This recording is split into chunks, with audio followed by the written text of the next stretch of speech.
भारत बदल रहा है। नए एयरपोर्ट, नए एक्सप्रेसवेज, नए हाईवेज, नए टनल, समुद्र के ऊपर सबसे लंबा ब्रिज और हजारों करोड़ रुपए के मेगा इंफ्रास्ट्रक्चर प्रोजेक्ट्स। सरकार इन्हें नए भारत की तस्वीर बता रही है, लेकिन सच तो ये है कि पिछले कुछ वर्षों में इंफ्रास्ट्रक्चर कंस्ट्रक्शन की रफ्तार काफी बढ़ी है, लेकिन किसी भी प्रोजेक्ट की सफलता सिर्फ उसके इनॉग्रेशन से तय होनी चाहिए।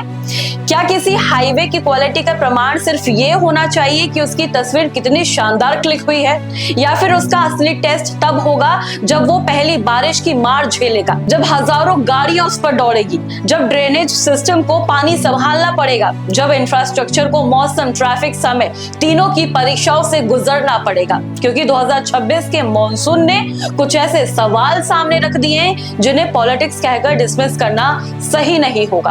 अब सबसे ताजा एग्जांपल देख लीजिए नोएडा इंटरनेशनल एयरपोर्ट का।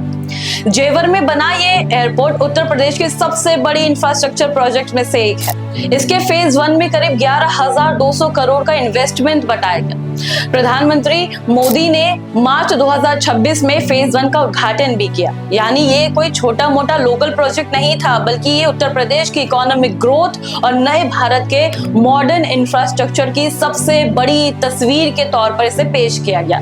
लेकिन अगस्त 2026 में तेज बारिश हुई और एयरपोर्ट के टर्मिनल और पार्किंग के बीच फोरकोर्ट एरिया में पानी जमा हो गया।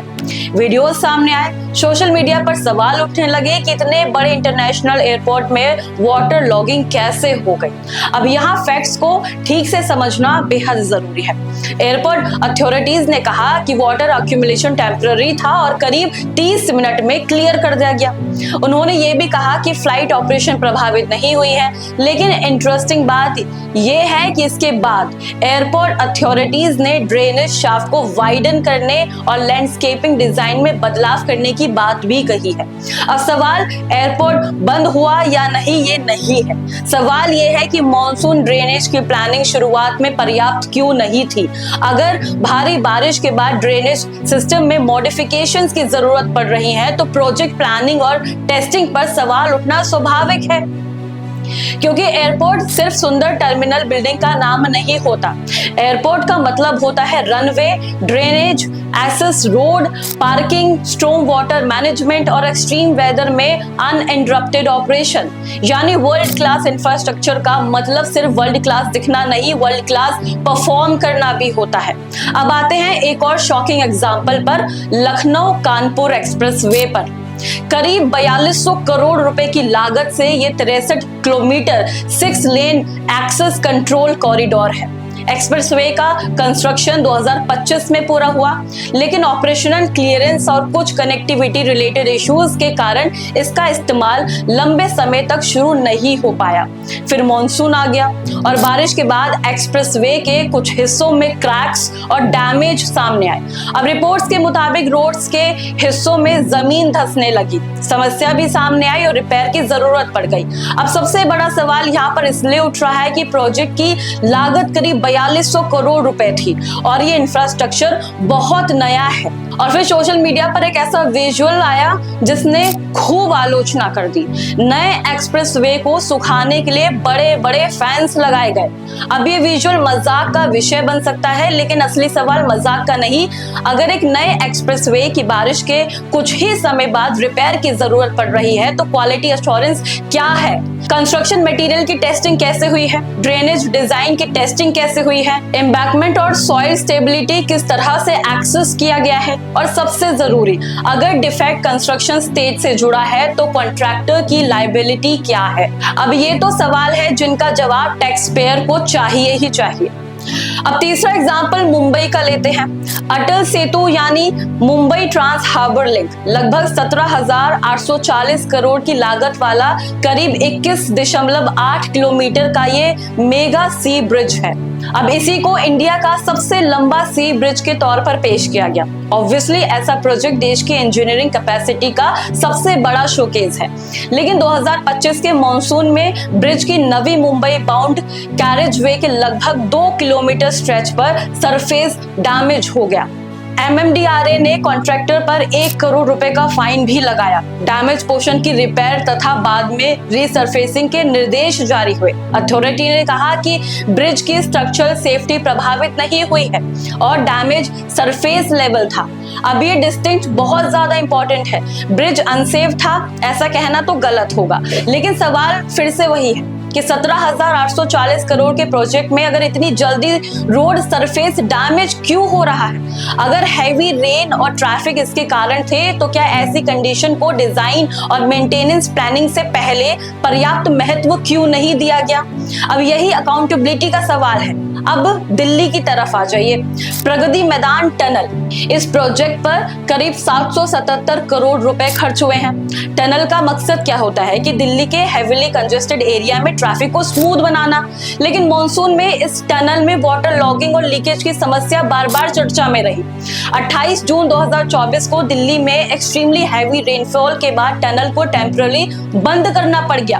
अब उसी दिन सफदरजंग में 24 घंटे में 228.1 mm रेनफॉल दर्ज की गई, जो जून के एवरेज से 3 गुना ज्यादा थी। अब कोई कह सकता है कि इतनी बारिश में पानी भर गया तो सरकार की क्या गलती है? अब उस दिन सफदरजंग में 24 घंटे में 228.11 mm रेनफॉल दर्ज हुई, जो जून के एवरेज में करीब 3 गुना ज्यादा थी। अब कोई कहेगा कि इतनी बारिश हुई तो इसमें सरकार की क्या गलती है? ये सवाल रीजनेबल भी है, लेकिन दूसरा सवाल भी तो रीजनेबल है। क्या दिल्ली जैसे शहर में जो प्रोजेक्ट 777 करोड़ के स्ट्रैटेजिक टनल को एक्सट्रीम रेनफॉल सिनेरियो के लिए डिजाइन किया गया था, उसमें इतनी अनियमितताएं कहां से आ गई? और समस्या सिर्फ एक बारिश तक सीमित नहीं रही है। 2026 में टनल को रिक्योरिंग वाटर लीकेज समस्या को एड्रेस करने के लिए वाटर प्रूफिंग का नया प्लान सामने आया था। यानी एक मेगा इंफ्रास्ट्रक्चर प्रोजेक्ट में कंस्ट्रक्शन के बाद भी वाटर प्रूफिंग और ड्रेनेज रिलेटेड करेक्टिव वर्क की जरूरत पड़ रही है। तो इसका मतलब ये नहीं कि टनल यूजलेस है, इसका मतलब ये है कि इंफ्रास्ट्रक्चर बनाने के साथ मेंटेनेंस और क्लाइमेट रेजिलियंस को भी ध्यान में क्यों नहीं रखा गया। अब अगला एग्जांपल लेते हैं कर्नाटक का। बेंगलुरु मैसूरू नेशनल हाईवे का अपग्रेडेड कॉरिडोर भी एक फ्लैगशिप कनेक्टिविटी प्रोजेक्ट का हिस्सा रहा है, लेकिन मॉनसून के दौरान मंड्या और रामनगर के बीच कई लोकेशन पर वाटर लॉगिंग की शिकायतें सामने आई। अब रिपोर्ट्स में बताया कि 10 से ज्यादा प्रॉब्लम स्पॉट्स का उल्लेख किया गया है, जहां ड्रेनेज इश्यू के कारण पानी जमा होने की समस्याएं बताई गई। हाई स्पीड कॉरिडोर पर वाटर एक्यूमुलेशन सिर्फ इनकन्वीनियंस नहीं था, ये सेफ्टी इशू भी है, क्योंकि तेज रफ्तार से चलने वाली गाड़ी अगर अचानक पानी में जाती है तो स्किडिंग या फिर हाइड्रोप्लानिंग बढ़ सकता है। अब यहाँ पर सवाल फिर वही है कि एक्सप्रेसवे बनाने की स्पीड तो इम्पोर्टेंट है, लेकिन क्या ड्रेनेज की प्लानिंग भी उतनी ही इम्पोर्टेंट क्यों नहीं हुई? अब सबसे बड़ा सवाल, क्या ये सिर्फ अलग अलग घटनाएं हैं? अब यहीं से कहानी थोड़ी इंटरेस्टिंग हो जाती है, क्योंकि अगर हम बात सिर्फ वायरल वीडियोस की करेंगे तो ऐसा लगेगा कि एक एयरपोर्ट पे पानी भर गया, एक एक्सप्रेसवे क्रैक हो गया, एक ब्रिज की सरफेस खराब हो गई, एक टनल में पानी भर गया। लेकिन अगर हम थोड़ा पीछे जाकर कैग की ऑडिट रिपोर्ट्स देखेंगे तो पिक्चर सिर्फ सोशल मीडिया तक सीमित नहीं रहेगी। भारतमाला परियोजना सरकार की फ्लैगशिप हाईवे डेवलपमेंट प्रोग्राम का एक हिस्सा है। कैग ने 2023 में भारतमाला फेज 1 की परफॉर्मेंस ऑडिट की थी। अब यहाँ पर एक बहुत इंपॉर्टेंट पॉइंट सामने आया था। कैग ने इम्प्लीमेंटेशन में कई चैलेंजेस और वीकनेस आइडेंटिफाई किए थे और 41 रिकमेंडेशंस भी दिए थे। ऑडिट के अनुसार भारतमाला फेज 1 के अप्रूव्ड प्रोजेक्ट्स कॉस्ट में काफी ज्यादा बदलाव हुए थे। अब कैग रिपोर्ट ने बताया था कि CCEA अप्रूव्ड कॉस्ट करीब 5.35 लाख से बढ़ाकर रिवाइज एस्टिमेशन लगभग 10.30 लाख करोड़ रुपए हो गई है। यानी एस्टिमेटेड प्रोजेक्ट कॉस्ट में बहुत ज्यादा वृद्धि हुई है। अब कैग ने भी यहाँ पर नोट किया कि पर किलोमीटर प्रोजेक्ट कॉस्ट में सब्सटेंशियल इंक्रीज हुआ है और प्रोजेक्ट अप्रेजल, टेंडरिंग और प्लानिंग से जुड़े कई इश्यूज भी ऑडिट सामने आए हैं। PRS के कैग रिपोर्ट समरी के मुताबिक कैग ने पाया कि सैंपल 50 प्रोजेक्ट्स में से 35 प्रोजेक्ट्स ने प्रोजेक्ट अप्रूवल और टेक्निकल स्क्रूटिनिटी कमिटी की अप्रेजल के बिना ही टेंडर नोटिस फ्लॉट कर दिए। कैग ने टेंडरिंग और कॉन्ट्रैक्टर सिलेक्शन से जुड़ी इरेगुलरिटीज पर भी बात की। अब यहाँ पर एक बहुत जरूरी बात समझिए, इसका मतलब ये नहीं है कि भारतमाला की हर रोड खराब है और ना ही इसका मतलब ये है कि इंफ्रास्ट्रक्चर डेवलपमेंट गलत है। अब सवाल यह है कि इतना बड़ा पब्लिक इन्वेस्टमेंट हो रहा है तो प्लानिंग और अकाउंटेबिलिटी भी उतनी ही मजबूत क्यों नहीं दिखाई दे रही है। अब देखिए, सारा खेल डेवलपमेंट वर्सेस शोकेस का हो गया है और यही इस पूरी स्टोरी का कोर पॉइंट भी है। आज इंफ्रास्ट्रक्चर पॉलिटिक्स का सबसे बड़ा विजुअल आप क्या देखते हैं? एक बड़ा इनॉग्रेशन, एक बड़ा स्टेज, एक ड्रोन शॉट, एक शानदार रोड, एक चमकता हुआ एयरपोर्ट, एक मैसिव ब्रिज और फिर हेडलाइन कि भारत ने एक और माइलस्टोन हासिल कर लिया। लेकिन इंफ्रास्ट्रक्चर की असली कहानी हेडलाइन के अगले दिन शुरू होती है, जब आम आदमी उस रोड पर टोल देता है, जब बारिश होती है, जब ट्रैफिक बढ़ता है, जब रिपेयर की जरूरत पड़ती है, जब मेंटेनेंस का बिल आता है और जब टैक्स पेयर पूछता है जो पैसा लगाया गया था उसके बदले हमें कितने साल की सर्विस मिलेगी। टैक्स पेयर का सवाल भी जायज है। मान लीजिए किसी प्रोजेक्ट पर हजारों करोड़ों रुपए खर्च हुए हैं। अगर प्रोजेक्ट 20 से 30 साल तक मजबूत चलता है तो इन्वेस्टमेंट जस्टिफाइड हो जाती है। लेकिन अगर कंस्ट्रक्शन के कुछ समय बाद ही रिपीटेड रिपेयर शुरू हो जाए तो कॉस्ट सिर्फ कंस्ट्रक्शन की नहीं रहती। फिर आता है repair cost, traffic disruption, maintenance cost, accident risk और सबसे बड़ा पब्लिक ट्रस्ट का कॉस्ट।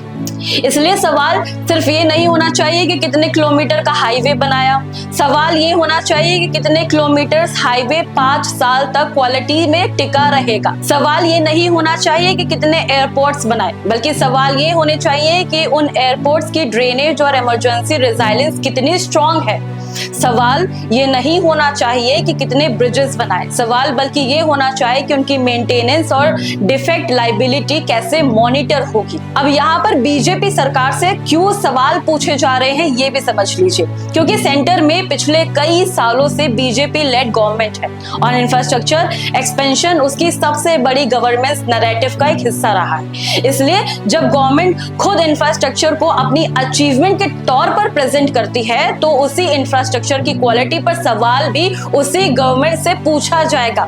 लेकिन फेयर जर्नलिज्म का मतलब ये नहीं कि जहां कॉन्ट्रैक्टर रिस्पॉन्सिबल हो वहां पर कॉन्ट्रैक्टर की अकाउंटेबिलिटी तय होनी चाहिए।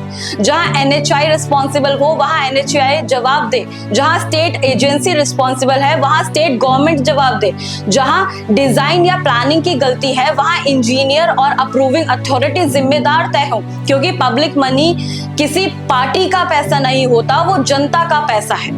फाइनल सबसे बड़ा सवाल, तो क्या नए भारत में डेवलपमेंट जरूरी नहीं है? देखिए, ऐसा नहीं होता। डेवलपमेंट हो रहा है, एक्सप्रेसवे बन रहे हैं, एयरपोर्ट्स बन रहे हैं, ब्रिजेस बन रहे हैं, कनेक्टिविटी इंप्रूव हो रही है, इंफ्रास्ट्रक्चर स्पेंडिंग बढ़ रही है। लेकिन डेवलपमेंट की स्पीड और डेवलपमेंट की क्वालिटी दो अलग अलग चीजें हैं। और भारत को ज्यादा इंफ्रास्ट्रक्चर नहीं चाहिए, भारत को चाहिए बेटर इंफ्रास्ट्रक्चर। ऐसा इंफ्रास्ट्रक्चर जो कैमरे के सामने इंप्रेसिव दिखे और कैमरे बंद होने के बाद काम करे।